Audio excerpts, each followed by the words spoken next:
कर्पूरगौरं करुणावतारं संसारसारं भुजगेन्द्रहारं सदा वसन्तं हृदयारविन्दे भवं भवानी सहितं नमामि।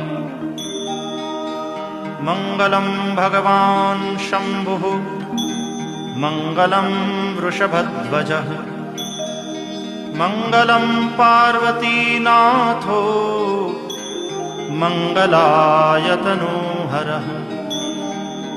सर्वमङ्गलमाङ्गल्ये शिवे सर्वार्थसाधिके शरण्ये त्र्यम्बके गौरी नारायणि नमोस्तुते।